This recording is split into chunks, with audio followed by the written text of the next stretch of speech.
My name is Folake Ogundero, and it's exciting to be here today. We are at the homework conversation in celebration of the International Women's Day, the month of March 2025. And we're here today to speak to the theme Accelerate Action. We believe that we are in such precedented times, and there's an importance for us to speak to how women can step up and not just have inspirations or ideas, but step into positions of executions. And that's why it is a delight to have with us here today the very delectable Mrs. Folake Ogundero. Thank you. We're so delighted to have you, ma'am. Please could you introduce yourself? Where do I start from? I'm a customer of one of your clients. I love that. Of Homework Group. Yes. And my name is Folake Ogundero. I'm a retiree. I retired from the Central Bank of Nigeria about 2 years ago. And I've been in private practice since then. Mm. I'm not a public speaker. I wonder why I have to get used to this. But fine. I think we need to talk around it. Mm-hmm. It's good to talk around women all the time because we have equal rights, we should have equal opportunities, and we should have everything that a man has, the other gender. So it's I'm happy to be here. I'm happy to meet everyone. I've got to quite a number of you on the phone. I can now put a name The face to the name. A face to the name I've been hearing. We're so glad to have you here. Thank you so much for honoring our invitation. One of the things that really got me excited when we knew that you were going to come was that we have a leverage, which is we're leveraging your age and expertise. I mean, for a woman who has served diligently. And by the way, we Googled you and we saw your pictures, we saw the things that you've done. And, it's just exciting that we are in this space now, in this time and in this season. And there's a need for women to step up, to take action. That's why I like what you said about, equality and all of that. And so because you are exactly like you're a retiree, you have experiences, there are exposures that we can leverage on, the knowledge and the wisdom that you have gained and garnered, even in the career space, the professional space.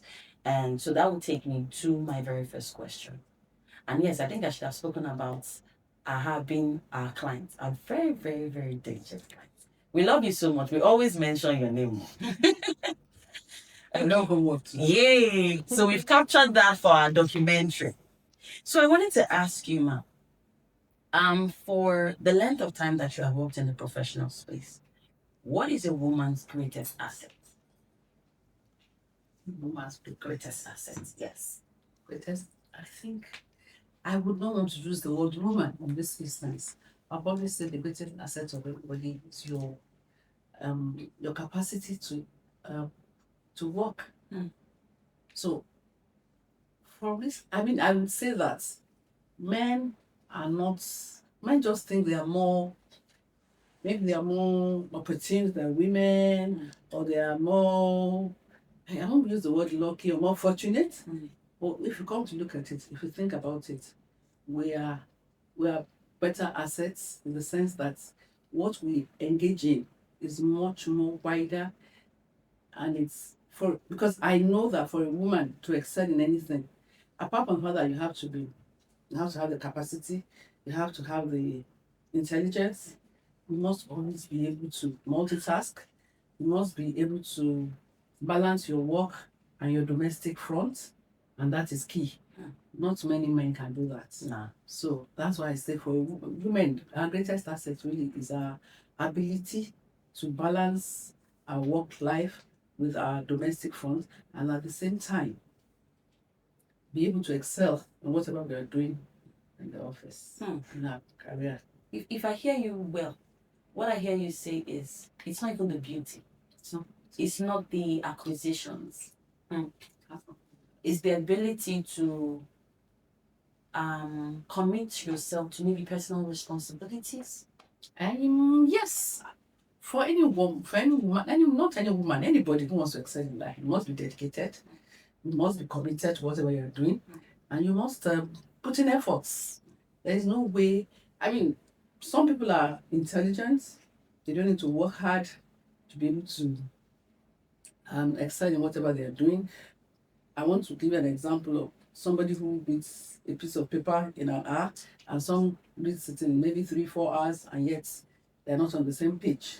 So for anybody who's you must have the capacity. You must be wide. You must be vast knowledge.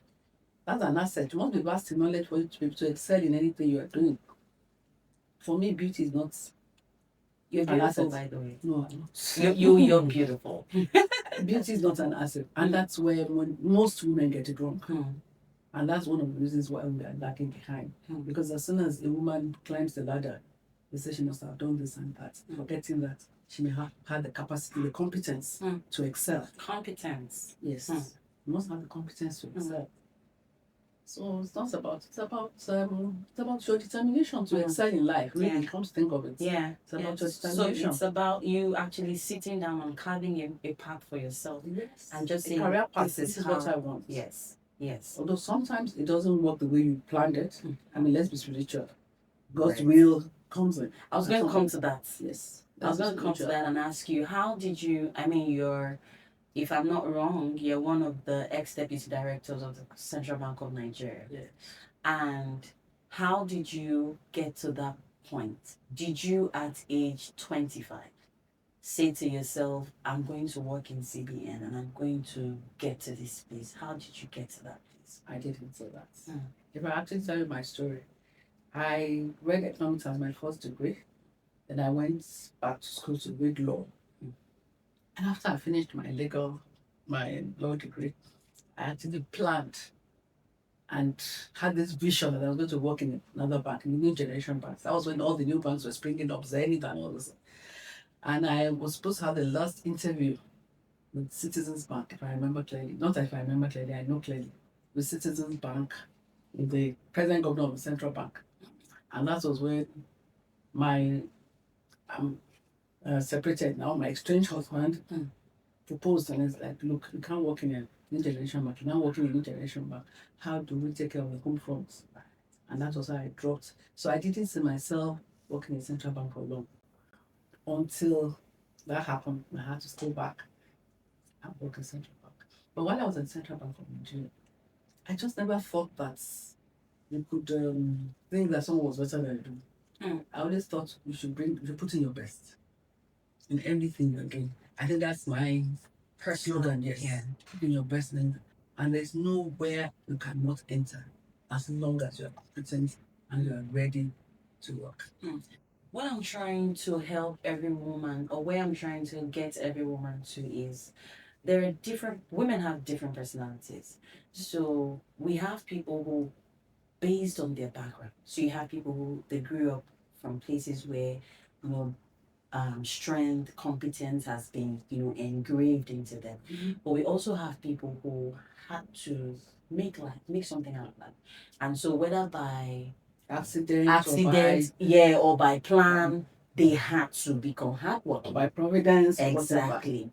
But for somebody who maybe even attends conferences and has knowledge, but is not able to bring an application to that knowledge, how do we speak to such person where I have my notes, for example, full of this is who I should be, this is what needs to be competent. How do I now become that competent person? You see, first of all, you must believe in yourself. And I understand where you're coming from that. For some people, I would say, even that about myself. I tell people I won't be a good teacher if I've gone into teaching. It's not as if I can't impact knowledge. But it's possible that while I'm impacting knowledge, I'm not getting across to my audience. And in fact, today I had asked, I said, who are the audience? I just asked that for this one because I thought it wasn't going to roll again. When Apple called me this one, I said, who are the audience? Because you need to know your audience before you can. I said, just our female staff. I said, that's fine. No issue about that. But before you can talk about competence or your strength, you must first of all sit back and believe in yourself and believe that you can do it. Some people, and then I don't believe, maybe with age, We all believe, we just think that education is everything. No, it's not. Some people have native intelligence, but they're not brilliant when it comes to education. Some people are problem solvers. So we all have our different skills. So it's for you to know where your strength is and to apply it. Yeah. And I think this is where your boss or whoever is your mentor comes in. If they can identify your strength and then you channel that person into that particular sector, you get the best out of it, of whoever it is. So some people they do some people are not fortunate, they're not fortunate to have good education, or you see them excelling in life. They are good entrepreneurs because they can put two and two together and they're discerning. Some struggle, some do not have opportunities, but yet they climb the ladder of greatness. So it's not about you having. It's easy or not. I think for a woman to excel, or for anybody, not just a woman, the first thing that you believe in yourself, and you must be determined, and must have that self-determination to excel. Going back to the question you asked me, I didn't think I was going to get to deputy director, or I didn't plan to get to deputy director, or I didn't plan to do this. It wasn't a calculated It wasn't a calculated move at all. I was working. I was doing my work diligently. I must say. I'm sorry I came late. I keep to time. That told us. I keep to time. I don't mess around with time. And these are part of things I think we should instill in ourselves. I keep to time. I don't go late for functions, not just functions, go to the office. And while I was working at the Central Bank, I used to call it miscompliance. Because I think that if you comply, I'm not saying you don't think outside the box, but if you comply, then very, very little. You have the boundaries are not. They are not wide. Yeah. If you comply. Yeah. So you can manage yourself in anything. When I was at the bank, I wasn't. It wasn't that I was a high flyer or anything. But I was dutiful in whatever I was doing. And then at some points, I must say, I think after I became, no, I think it was when I became senior manager. Yes. That was when they introduced this idea of having promotion exams. And Okay. First, whatever you are doing, I always think that you put in the best. That's my slogan. Do whatever you can do and you do the best you can. First, be prayerful, and then God on your side, can excel. So it was as if I planned that I must be. My last duty post was a branch controller in Ibadan. Yeah. I did. That was a job I would never have applied for. Wow. Because it's a stressful job. It's administratively it is stressful. Yeah. Otherwise, it's stressful. Whichever way you can look at it, it's a stressful job because you are the head of a branch of about 200 people with diverse and different skills, behavior, So you really have to be able to balance your emotions, balance your domestic funds and everything. So it wasn't something I wanted to do, but that was where I found myself. And while at the Central Bank, I think it's just being dutiful in whatever you're doing, being determined. And this idea that because I'm a woman, I don't need to know. You should not have that idea. It's equal opportunities, equal rights, equal pay in everything. And that's why the theme of this year is very apt. Accelerate action. Yeah. That's why I think it's really good. I probably would not have read about it until maybe on the 8th or 9th of but I had to read about it yesterday. What is this thing we're going to talk about tomorrow? Accelerate action. And it's all about you having the right strategies, you having the right activity, and having a coordinated action. Coordinated plan. Implementation plan. Yes, implementation plan that you want to excel, you want to succeed in whatever you're doing. Forget that the man, just unfortunate where we find ourselves in Nigeria. As soon as the woman is saying, the woman is sleeping with somebody, is doing this, is doing that. They don't believe in women. And like you said, the home front has a lot to do with it. Not home front. In the time past, I didn't experience it. Now, maybe our grandparents or great-grandparents didn't believe that it was wise to educate women. I'm sure you all heard about that. Yes. Because at the end of the day, they're going to end up in leadership. Yes. That's no longer the story now. And those who are even ending up in the kitchen these days are making money out. Yes. They're making money. And besides, even ending up in the kitchen, we're better than men. In all spheres, yes, we are. Because we do a lot of things. I keep telling people, put a man in our shoes and see if he would excel. Like now, we're all trying to agitate that all companies, including homework, should have a crash in there. Yeah. Should have a crash. Yeah. All companies should. I hope legislation, we're still talking about it. We're talking about it in WIMBIS at some point, women in business. Yeah. If every company has a crash, you can take your daughter or your baby to the office, your productivity will increase. Yes. Because you are settled. Yes. Oh, I have a friend who's worked somewhere where she has a presentation and she's actually backed her baby to do a presentation and it worked.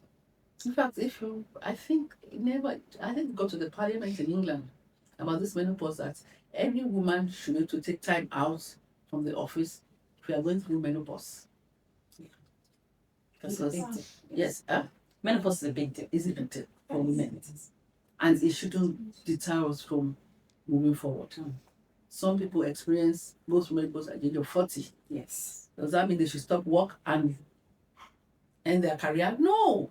You just take maybe like a gap year or something. And everything when it's over, yes, you come back to work. But I don't think it was passed at the parliament. I stopped following up after a while. I don't think it's succeeded in anything in the UK.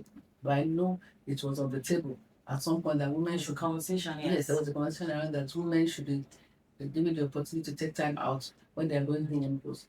And it's not easy to lie or anything.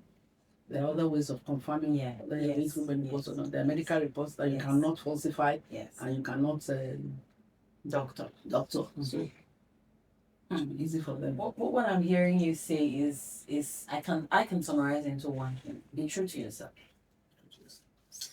In where you are skill-wise, mentally, educational-wise, if one is able to sit down and say, this is where I am, what do I need to get to step next? Then we can now begin to build that step to whatever it is that we set our hearts to do. Thank you so much for sharing your story. I really enjoyed it. As you were talking about CBN, I thought to just, chip this in accelerating action and putting strategies in place for implementation. I believe that funding is a major key. Yes, it is. And based on your experience, I wanted you to just share with us the funding opportunities and the funding opportunities that are available for women, or the steps that women can actually take in ensuring that capital is available, even when capital sometimes is not actually funds. That's good. Clearly, I won't say that. Like CBN, I'm not sure. There was a particular governor who was always supporting women. So I would say that funding can only be available if we leverage on this group of the supporters. Because it's actually one of the ways of accelerated action. If there's a support group to support the supporters of accelerated action. And where do we get the funding? The UN, international organizations. Homework can be supporting, they can fund. Some women organizations. I know women in business, they're actually doing some funding. Yes. People were pulling funds together. Yes, to maybe to train women who want to go to school, who want some skills, who want to acquire skills. So funding, it's not, you can't tie funding down to a particular sector. It should be a global responsibility. It should be a responsibility of all. Like I said, let's go back home, homework and fund some.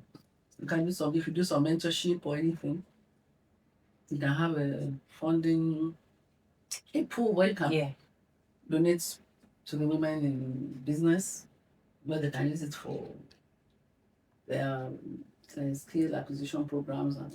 So we have homework capital that may be actually able to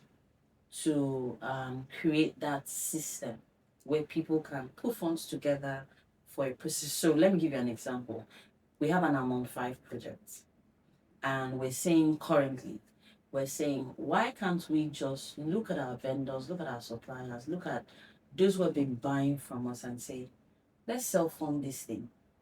Everybody, your 100,000, your 200,000, and this is not even asking for external funds from banks or anything. And you buy like you're buying shares. So if you have like a square meter of 1 unit, you know that you've put that investment there and it's going to maybe mature in say 3 to 5 years. By the time it's 3 to 5 years, you can either say, I want my money to be able to buy me a unit, or I want my money in the maturity state with the interest. So if I'm able to articulate what we're saying, it is that funding is available, but one must be able to leverage community and leverage something you had said before, mentoring, but also a support group like Wimby's, like you said. So are we saying that for one to get to where they're going to as a woman, you need relationships? Because I was actually going to ask you the value of relational currency when it comes to getting to where you need to get to. Relational currency. You're talking about currency as in relationships, using relationships to. I don't want it to sound like you are climbing people to get to where you want to get to, but the impact of, relationship yes, with whoever you are. Yes, intentionally engaging yourselves with relationships that will help you to get to where you're getting to, or where you desire to get to. Maybe I should say it like this. Sometimes you can have this entire picture in your mind. Oh, this is what I want to do. This is how I want to get there. Vision. And you are not really planning around, so who do I need? Or what do I need to engage to get there? I don't know if you understand what I understand what I said, that who do I need? What do I need? I suppose if you have a goal and you are set to do whatever you think will make you achieve that goal, then you have to look at how you intend to get there. If you have to do some courses, you have to undertake some courses. If you need to get in touch with someone who can help you get admission. Maybe I should ask this way. Are there relationships that you had in CBN that are still very much relevant to you today? In terms of maybe you want to get assets or you want to buy into something? Yeah, definitely. When I was at the CBN, I worked in the banking supervision department for 21 years. Out of the 34 plus that I worked in CBN. So I had relationships with some banking staff. So some bank staff. And we still maintain relationship. And anytime I've introduced one or two people to homework anyway. So that's part of it. So how did you ensure that you didn't just move on and say, oh, I'm done with this phase of my life? What's the, maybe if there are steps that one takes to oil the relationship. That is it. Oil the relationship. Oil the relationship. You don't just abandon it. Because, there's a saying that we don't know where we're going to. That the world is a global. We don't know where you're going to get. You don't know who you need. You don't know who will need you. So I don't believe in dumping. So how do we oil the relationship? By keeping in touch all the time. You keep in touch. A simple phone call can't oil your relationship. How are you? How are you doing? It's all about maybe we won't talk about emotional intelligence now. Yes. 100%. Because as a woman, sometimes it feels like you are handling this, you're handling that. How do you ensure that you don't sacrifice maybe the home front because you're trying to oil one relationship in the office? How do you make sure that the kids don't suffer? How do you make sure that just because I'm still doing it for all of us, and at the end of the day, maybe there's nothing to it? I think at the very end, you must know what you need. And like I tell people, I have 3 daughters, and I tell them every time, it's in the Bible, there is time for everything. There's time to be born, there's time to grow, there's time to take care of the home front, and that's why I said women multitask a lot. Let me give you an example. Most young people these days, when it's time to take care of the home front, nurse when your children are really in the formative age, yes. they are really to be around them. You are busy chasing one contract or this. That's the wrong thing. That's the wrong thing. You must be able to know that there is time for them. When they are in their formative years, you need to be around them. You need to tutor them. You need to bring them up in the way of the Lord. So you have your responsibilities there, and you cannot jettison that so you're looking for money. That's the mistake we all make. And that's why many men believe that your place is in the house and you don't like women that run after contracts. But at some point, some women believe that for me to get there, for me to wear the things I like, for me to look the way I want to look, I must do this, that, and that. For me personally, I don't think it's advisable. Like I tell people, for instance, I have all the time on my hands to do whatever I want to do. Right. So everything in life is stage by stage. I tell people in my office, wait for your time. When it's time, then you can do it. So for you to be able to say that you want to do this, do that, you must think about yourself, and you must think about what you need to do in every stage of your life. For me, I would say that I'm not too comfortable, and I think at the time I was in Central Bank, I was in the committee where we were talking about trying to ensure that banks do not put young ladies in the marketing team, because you expose them to what they don't want to do. In order to keep their job, they do what they do not want to do. It's an abuse, emotional abuse. That's what we called it. Yeah. That's what we refer to it. But for some, and like you said, some do not have the opportunity to go to good schools, to do this, and this is the only way they can help themselves. So they will do what, even when they don't think it's right. So for me, I think for any woman, apart from being determined, you must be able to maybe allocate resources or apportion time. I think it's allocate resources, either financial or time or whatever resources that you need at any point in time to say, look, this is what I want to achieve at this stage. If you want to nurture your children, there's time for that. They're not going to be babies forever. Yeah, forever, yeah. It's just, I think it's between age 1 to 10. Or teen, from teenage is actually yes, a very troublesome age. Yes. And after that, for instance, if your children go to boarding school, as soon as they leave at 10, it's only when they're on holidays they're with you. So you have all the time in your hands. So I don't believe that women should run after money at the expense of the family. Okay, so we got that one. That is me personally. Because I tell my nieces, and they say, we need to make money. I say, no, this is the time to look after your children. After that, I'm not saying you should don't make money or anything, but don't, like they say, don't run more than faster than your shadow. Your shadow, don't have exactly. It is what it is. So we'll still, everything stays. Everything is static. We'll still get to that point. The money will still be there. Everything will still be there. But if the children or if the family... It's possible that I'm not too ambitious. Maybe that's me. Okay. Because people say you don't have ambition. I say, it's not that I don't have ambition. But I just think that some things are more important. Yeah. And you can't get it. And there are some sacrifices you shouldn't make. Yes. There's some sacrifices you should make at any point in time.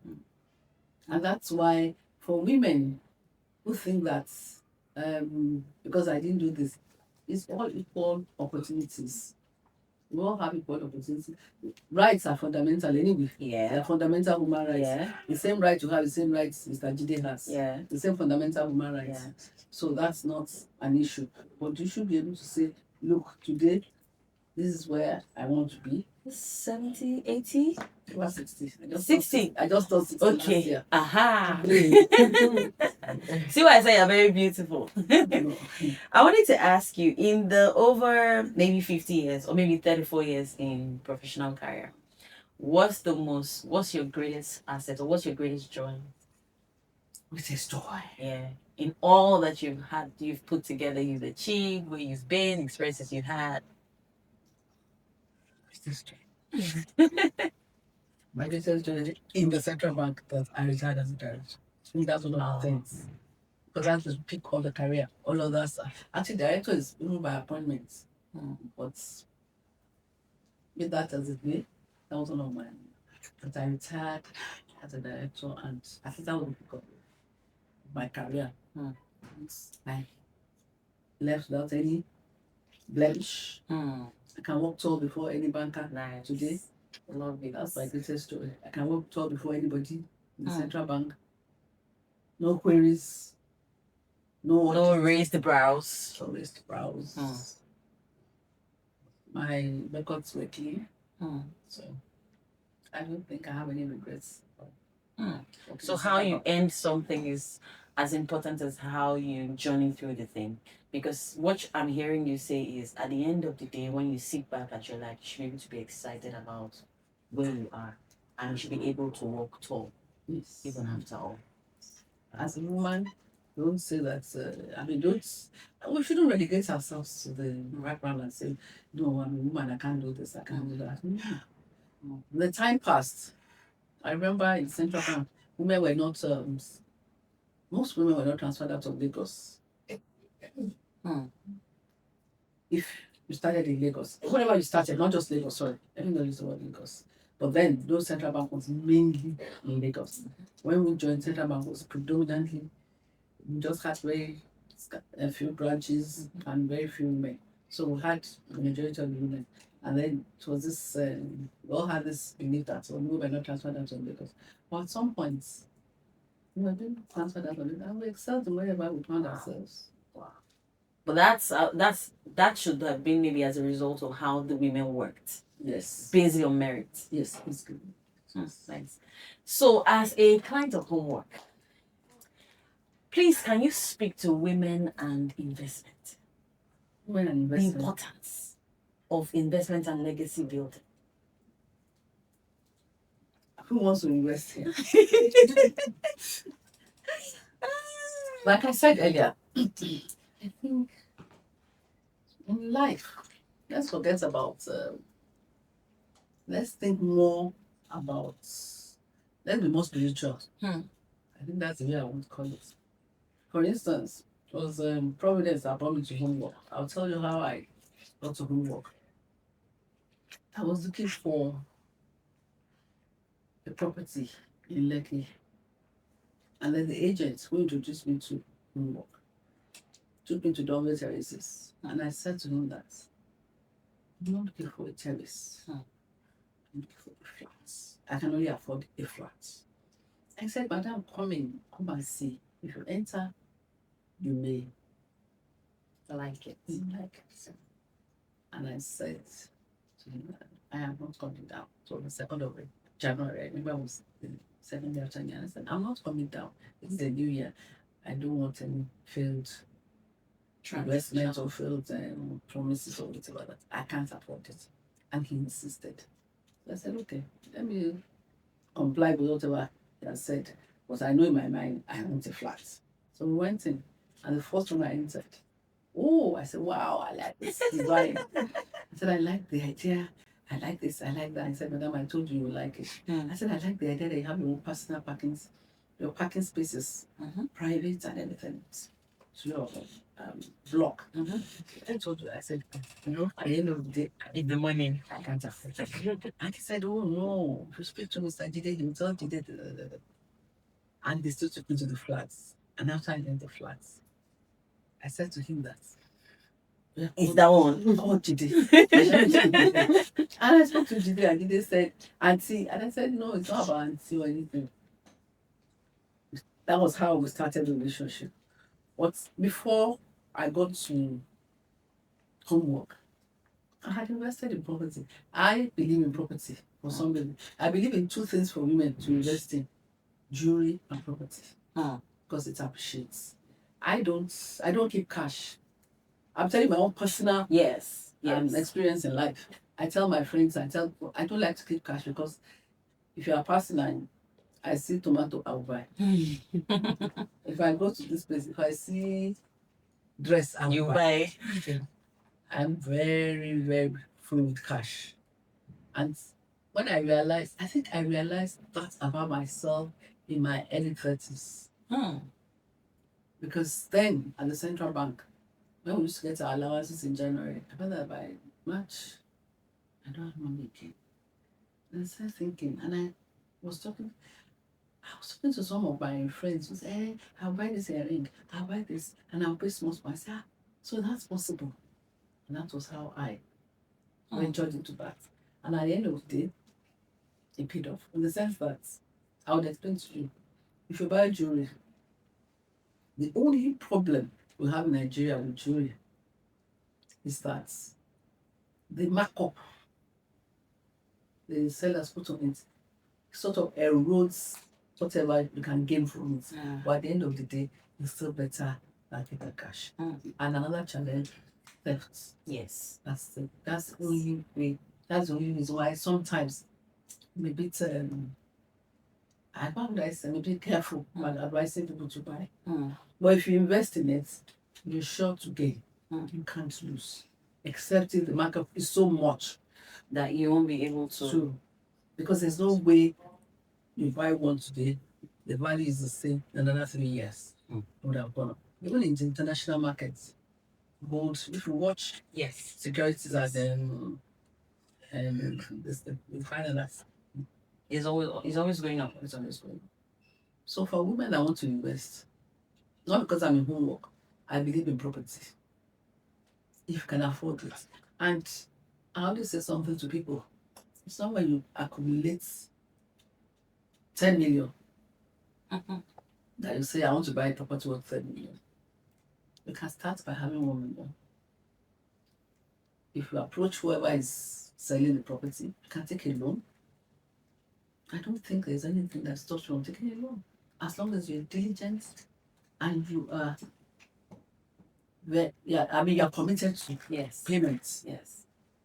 That's where fraud comes in. If you're not a fraudulent person, if you're a conscientious person about whatever you do, and you're prudent, exactly. You follow your money. You would not default. You would never default. So excuse me, even with the homework, I'm not sure Jide would insist that you put down 10 million to buy a property of 10 million. We have payment plans. So if you follow payment plans, and it's up for conversation. So it's not like, this it has to be like this. It's usually up for conversations and negotiations. So I believe in, that's why I say I believe in property. I mean real estate, let me not say property. If you want to invest in property, you must consider a number of factors. Location is key. It is key. As I was saying, one of the flats I sold, I have a relationship with them at one other company and started this development. And I said to the MD, I said, all the years we've been friends, what have I gained from you? And that was it. I said, what do you want? I said, I want to buy a flat in Goosepet. I want to buy a flat. How much do you have? I said, I don't have money. Because I know with time I'll have money. I said, okay, go and put a deposit on it. And I put a deposit. And I think I paid over maybe 3 years or 4 years. But it was based on relationship. It was based on the fact that we were friends. And we had someone. We had a relationship for selling money, and she knew that you're yes. That was it. Personal integrity. That's it. It's key in anything you're doing.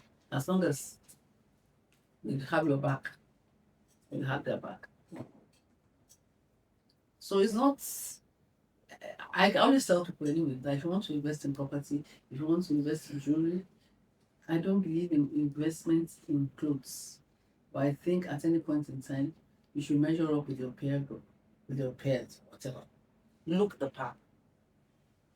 Not fake it till you make it. No. Okay. I needed us to be clear. So that's it. So somebody doesn't say, Ms. Ogundero said, we should wear. I say you should measure up. I'm not saying, for instance, you don't have to wear something expensive to look good. Yeah. That's my feeling. That's my opinion. That's the way reason. So, because I always think that clothes can iron it and then get burnt, and that's the end of it. If you dent your earring, you can still sell it. You get what I'm saying? Yes. If it is 18 karat gold, if it is broken, you can still sell it. Your house, even if you buy at 10 million, you still collect rent, and at the end of the year, you're going to sell it, it's going to be higher. So your return on investment is key. You must always think about your return on investment. That should be a guide for whatever investment you're doing. But with clothes, after you won the first time, it's depreciated. Some people love cars, and I always say, spend your money where your passion is.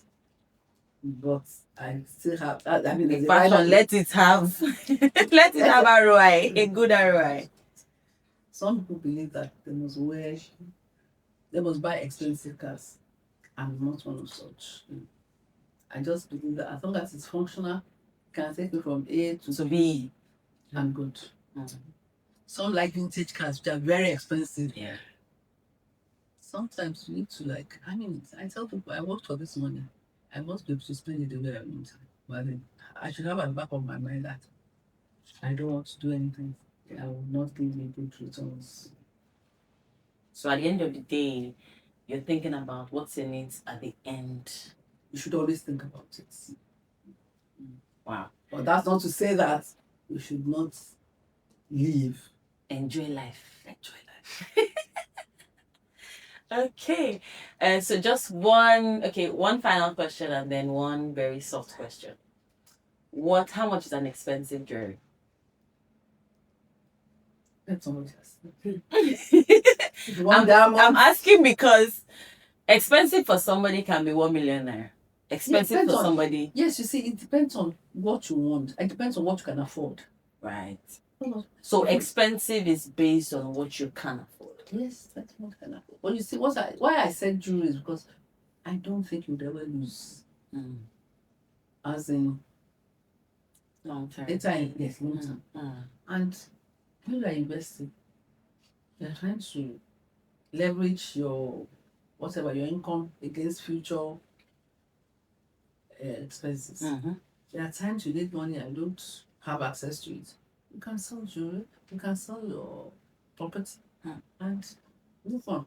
I know people who have sold properties later in life, age 80, to survive. Well, that's what's meant for.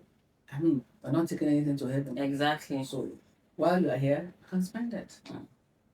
So it's not about it. That's why I said I like that we're going to have this conversation, because I was going to leverage the age, the experience, the expertise, because you're giving us an end view. Yes, and how to just design our lives up to that end, and that I'm so grateful for that. Thank you so much. And don't oversave. I said that earlier. Live. Not be able to wear nice Don't clothes. oversave. Did you guys hear that? Don't oversave. And I've heard stories of men, who pass and never left anything for the family, and we're now speaking to women and we're like, you have to. It's either you enforce or you're part of the will process.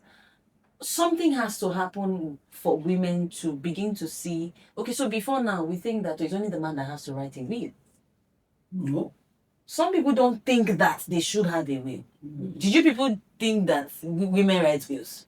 No. Why would they write wills? It's not out there. That's the reality. I'm hearing this for the first time. It's not out there. I'm hearing this for the first time because, in an organization like CBA, they would always tell us, I need your 40. That's because of the exposure you have, man. Not everybody has that exposure. Is it because they assume that we don't have anything in our kitty? Maybe. That's why I asked about property and legacy, because for some women, it's almost like, if I can buy here, I'm okay. If I can train the children, we're good. That's not it all. Beyond training the children, if you know what is happening now, most children need our support. Yes. Yes. I can tell you that for real. Some of my colleagues pay their grandchildren's school fees at Corona. because they want them to maintain the same standard. What is out there now, most of the young ones cannot afford it. So peradventure, you say, I've trained them, I need to sit back and relax. There's already a problem in your hands. Wow, thank you so much, Ma. I think that I've had an exciting conversation. Did you guys enjoy it? We enjoyed it. You enjoyed it. Don't you enjoy it? I mean, it was simple enough to know. No, it was. I'm sure because I didn't tell them the questions I was going to ask, so everybody was just wondering, okay, what's going to happen, and so I just want to ask them, do you guys have any questions? Okay. Ebi, go ahead. Okay, ma'am. I would like to speak from the home front. And sometimes when the woman starts to lead the family, like To raise a family. To lead the family, like the breadwinner. Okay, the breadwinner. Oh. Yeah. Sometimes you get to see that the men become intimidated by her success. So at what point should a woman know, especially when the man is willing to bring so much attitude into the home? So at what point will she be able to know when to a balance between not making the man feel Intimidated. Feeling inferior. Yes. And then why you also continue to pursue your career and know this is what you want to do. You're going to get there. But I want to know how a woman is able to balance that. Or manage. Every woman, like I said, should be emotionally intelligent. Because you can balance, if you have emotional intelligence, you should be able to reach your husband. And I keep saying one thing, humility. Okay. In everything you do, humility. It's in the Bible, you should be submissive. Some women, as soon as they start any more than their husband, They blow. they start talking back at him. And some even say that I can afford it. You don't need to give me. You don't need to do this. Some women go to the extent of saying, no, this is where I want my children to go. This is the school I want them to go to. They begin to make the major decisions in the alone. house. That shouldn't happen. So for any woman who wants to, I think it's all about humility. You must know your husband and you must know how to manage him. And that's why I said you must always have your backup. She doesn't have to know everything. I'm not saying she doesn't have to know everything that you have. That's not I don't think that's the way to put it. He doesn't have to know the minute details. As in, this is what I have 1,120,000 naira. Yes. Can't tell you have 1 million. That 126 is like under the cover. Leave like a breathing room for your finance. Exactly. So it's just it's about being emotionally intelligent. That's the way I would see it. Be a wise woman. You must be able to manage it, balance his emotions. Otherwise, you feel inferior. Don't always be the first to say, I'll do it. No, you don't have to. Even when you want to buy furniture in the house, you're asking, you want to buy furniture, what do you think? I know some women who actually pay money to their husband's account for him to go and purchase furniture for the house, just because they don't want to be the one at the forefront. So there are different ways of it. It's just native intelligence. And God being on our side. I keep saying that. Because some men, whatever you do, they will still react. Yes. They will still react. As long as they don't have an edge over them, they are uncomfortable. They never sit well. They are uncomfortable because they never think that you should be ahead of them. And that's not it. At the end of the day, it's even for both of you. We don't think like that. Men are selfish. I keep saying it. They don't think like that. They think of themselves alone. And that's why I always say that when women come back to say, do you know that some people come to the office, with mentor, coach, you do all this. And they always say, do you know that my husband has a girlfriend and the girlfriend has been traveling first class? And I said, look, you have to insist you want to travel first class? No. If you can't afford first class, go the normal route. NGO, the Rose of Sharon. I know what she was doing then. Yeah. So, but that was one of the cracks in the marriage. It was a woman that caused it. It was going around, forgetting that the manifest would expose what. And the pilot can even say anything. Yeah. But then some women can accommodate it. Some women will not mind. They will just say all of those things and move on with life. But she could not handle it. Couldn't accommodate it. So it depends on your mind, depends on you, depends on how you handle the situation. Then with the children too, you have to be careful. How you handle the children when you have money, when you have too much money. I hear some women say, no, my daughter must carry a Louis Vuitton bag. Meanwhile, yes, some women do that.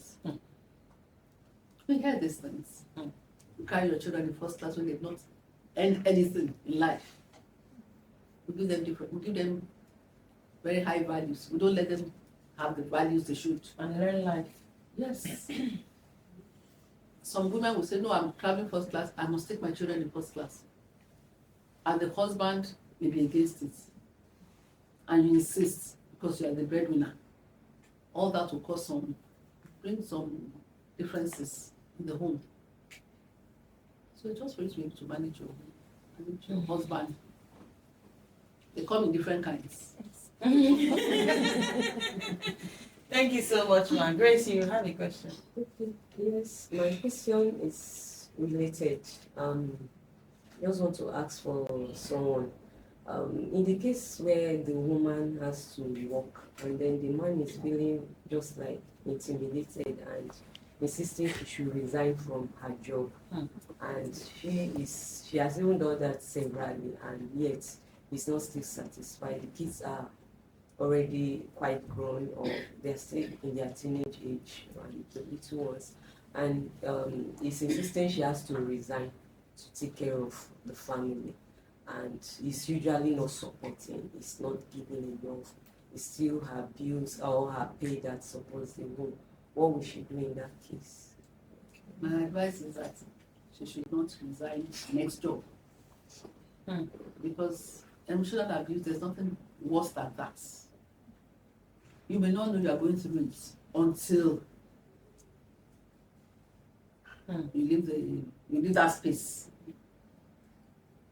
If you tell me to resign, That's a deal breaker. because you see, a woman must work. It's in the Bible, we must work to eat. It's not about your husband can fend for you or anything. Oh, let me not say that there are some who are really lucky. I have some friends who do not work, and yet they have money. Some people are really lucky, but those are exceptions to the rule. They are not what's happening. So I would advise any woman not to work. But you see, at the same time, some women do not want to break their homes. But I think what with counseling, What's the yes, you can counsel.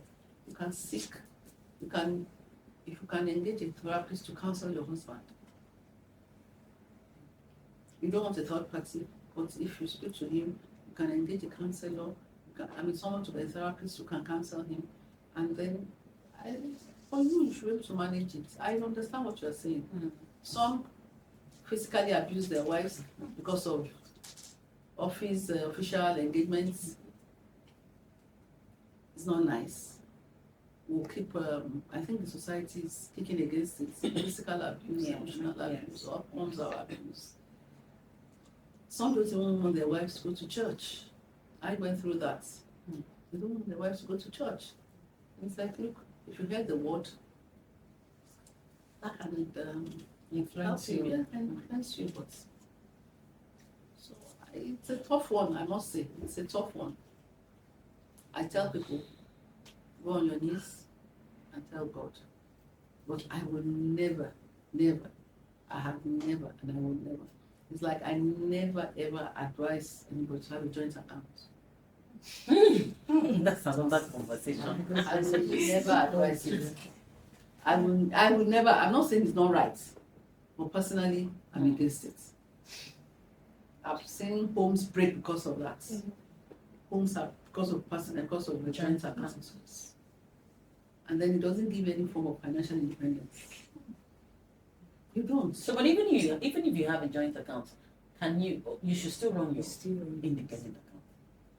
But you see, some people run joint accounts So anytime you want to take money out of it, the two of you have to sign. So in situations where he's not in agreement with you taking money from there, there are differences. So why do you have to run a joint account anyway? What's the significance? I don't know personally. I don't know. But this is my own personal opinion. I don't know too. No, So that's 2 over. I don't think so. Yeah, I think that it makes them closer. Yes. And they can both spend It's the an assumption. money Yes. together. That you spend the money together. For projects, Yes. family projects. That's what you think. At the end of the day, it's the other way around. It can break a family. So what happens? For some people it has worked. Yeah. For some. So I always try to be, let's have boundaries. Balance. Okay. Let there be boundaries. Don't go beyond boundaries. If it's a possibility that can break, you can cause some differences. Why do you have to Let's go into not it? bother. Let's not bother. Exactly. Let's maintain where we are. Let's maintain what it is. And money is a very crucial issue. Oh, Very crucial. finances. It Very is. That's why the accountant is very important in this place. It's not about it's you managing, but please let no woman resign because of a man. Personally, I don't think so. Let no woman resign because of a man. Because Folake Ogundero, Yes. 2025. Yes, I thought these are my own personal beliefs. I may be wrong, but this is what I believe. Right, Our accountant has saved it. She said you are right. Okay, so one final question. Thank you, Mark, for the lecture. My question is, I was thinking about if I still wanted to ask it because instead of. So I want to ask, how would you advise a woman who is going through, there are many terms for it, like gender inequality, gender imbalance in the workplace, during recruitment. I have a friend that wanted to apply for a job and she was denied just because she was a woman. And also, how do you advise somebody to deal with that? And also, within the office space, sexual harassment and all those little things that people don't see it. People don't see, but you are feeling. You are going through it. You are getting this The vibe from this Other sex. opposite sex that this is something that's going to happen. How do you advise someone who's dealing with it? Really and truly, the only way you can go about it is inform your boss. What if it's the boss? What if it's the boss? There's another. The boss. There's the boss. What if there's no boss? It's a tough one. Okay, sorry to cut. Since I think we are all here, I feel like I'm being a little vulnerable. In my former, yes, he was the owner of the place, the owner, the beginning and the end, Yes. everything.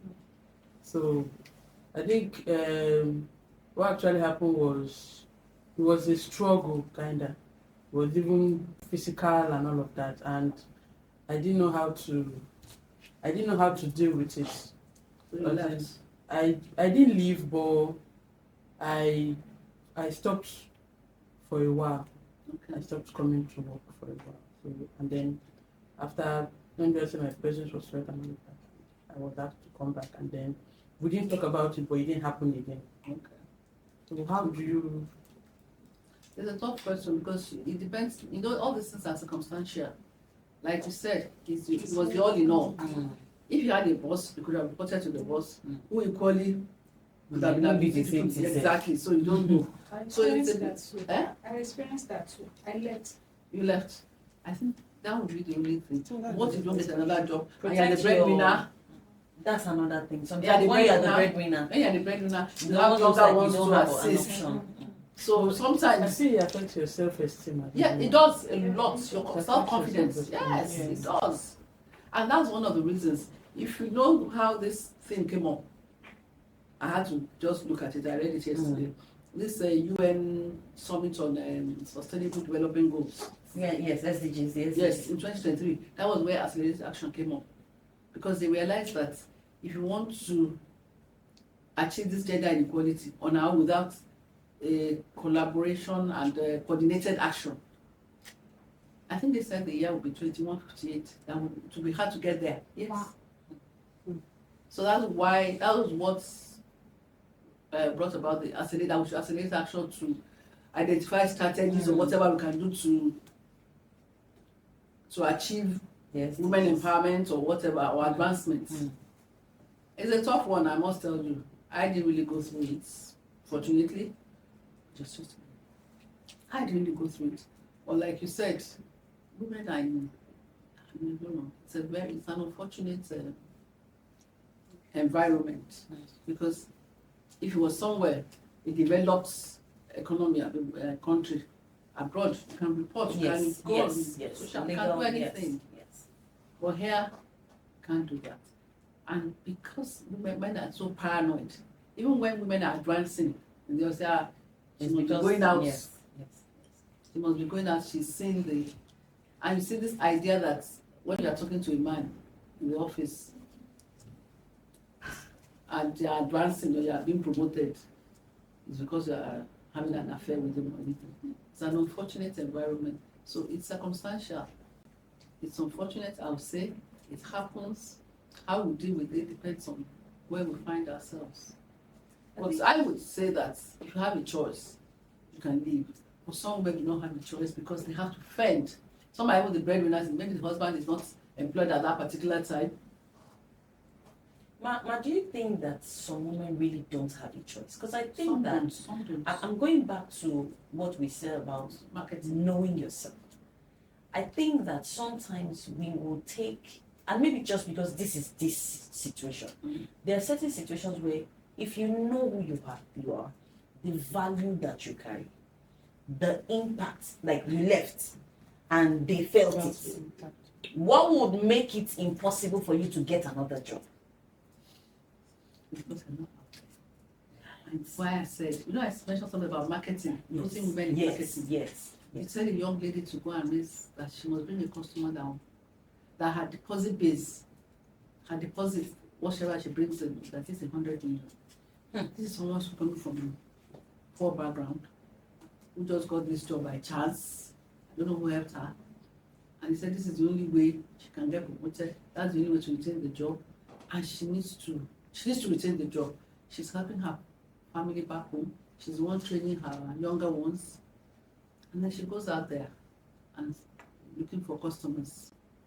And what do you find? She said, you have to do this and that before I can give you the money. And she has a choice. It's a difficult choice. She'll just think that, look, what does it take? If I just have an affair with this man and sponsor I know people have done that, and sponsor my younger ones. She thinks she's helping humanity, but at the same time she's marrying her own values. I feel for them because they are vulnerable. I think that's the word. They are vulnerable. That's what it is. So, like I say, we can only pray that we're not in such situations. But I must say at the same time, like she said, that some have a choice. Some women are not just up there. They are not harnessing their potentials at all. There are women that can do much better than they are doing, just because they think I'm a woman. I can get there if I sleep with this. There are some people like that. That's all they want to do. They want to get to it's the real strategy. Yes. It's not their strategy is to get to the top. It's not an accident, it's planned. So women too have to be careful. So some have a choice, some do not have a choice. We just pray we don't find ourselves in such vulnerable situations. Okay. Yes, I wanted to just add something to it. Yes. Maybe I'm still trying to play back the child scenario. A case where is the owner of the place, that the only person, nobody can actually approach him or talk to him. Because we are women, most times people like to take advantage of us. I will advise, if I should find myself, if anybody should find themselves in such a situation, that's the time you have to stand up for yourself and speak for yourself. Because timidity can't help at that point. You have to actually confront the issue. Let this person know that you have boundaries and they cannot cross that boundary. let them know that you know your rights and you understand what this person is trying to do or what the person is making, the advice the person is making, you understand the end point of it. If you're actually able to speak out and let this person know that this thing you don't want it, I'm sure, except maybe, and of course, like Ronnie said, you have to start preparing your way out. Look for that job and just take you out. But in the meantime, while you are there, because you are the breadwinner, you can't leave at that point. You have to actually confront the issue and let them know that you have You don't belong to such. exactly. In such case, if that person is responsible, it can help.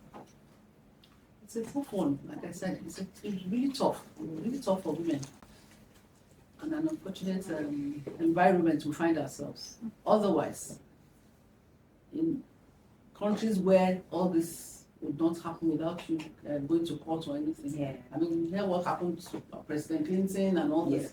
It won't happen in Nigeria. We have a case in hand now. Natasha and Akpabio. And of course, we all know Akpabio is a womanizer. We all know. We all know. Yeah. Yes, he is. But in this particular instance, that may not be the situation. But people are But because assuming yes. that that's the situation. What is the business of the wife to come out? Yeah. My husband, She didn't need to come out. She didn't need to come out to say it. It wasn't her business. She's not a member of the Senate. She should let the Senate handle it professionally. Exactly. It's just unnecessary fear. So exactly, it was unnecessary. That's why women overstep their boundaries.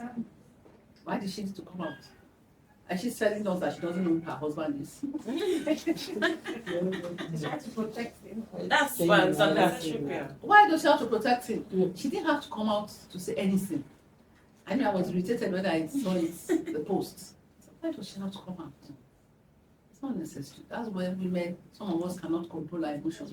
Because she's enjoying the money and everything now. She thinks that the world, no, it doesn't work that way. Okay, so I'm going to ask Mr. Ogundero 2 final questions and then we'll call it a day. So question number 1 is, what's the advice you give your younger self, seeing where you are today? So let's go back to when you were 18 or 25. Okay. Advise your 18-year-old or 25-year-old self. Or what I should have done. Well, no. See where you are today and experiencing all the things that you have experienced. What advice would you give? Let's assume it's another 18-year-old or 25-year-old. 18-year-old. And one advice I've always given people, and I will continue to do that, you should be focused in life. Not focused. You must know what you want. You must then, at 18, I think you should work on identifying your strengths and skills. Some do not. They don't know themselves. You should try to know yourself so that you know where your strength is. Like they call the SWOT, your strength, your weakness, opportunities and threats. You should always try to know your SWOT. If you can do that early in yourself. But if you don't know yourself, you find yourself here today, you find yourself here tomorrow, you will not be able to achieve a balance at the end of the day. I probably didn't know myself early. I would say that. But when I found myself in some, like I would say, I lost my father very early, and I'm the last one in the family. So it took me time to grapple with the fact that so many things were not what it was. By the time I could now stand, I realized that to do this, I tell people, it's providence in many things. I didn't set out to work in Central Bank. I got to Central Bank by chance. It wasn't as if I knew anybody. So many things happen in life. And one slogan I tell people, my children, I tell them, like, you're seeking jobs somewhere, seeking employment somewhere, right? If they invite you for interview, go. If they say no, come back. There's no harm in asking, even for anything. I always say, ask. If they say no, then you know you have tried. Always make an effort. Don't sit back and say, I can't get it. No. I can do it. It's always, I can get it. And as soon as you get there and you don't get it, you know you have tried. You have done your bits. So any 25-year-old, I'll tell you that. Try and do your bits. and let God crown your efforts with success. Awesome. Thank you so much, Ma. Thank you. We had an amazing conversation. It's been an amazing talk. Thank you for coming. We really, really do appreciate you. And we speak on behalf of Vocal Group that we're expecting more businesses, Abi. More businesses. I'm retired. I can tell you. I'm retired. I have limited funds. But yes, you can rearrange your investments. Maybe on that note. Yes. I can come back. We'll work something out. But Thank you I so don't have any much. funds Ma. coming in. Thank you. Please, a round of applause for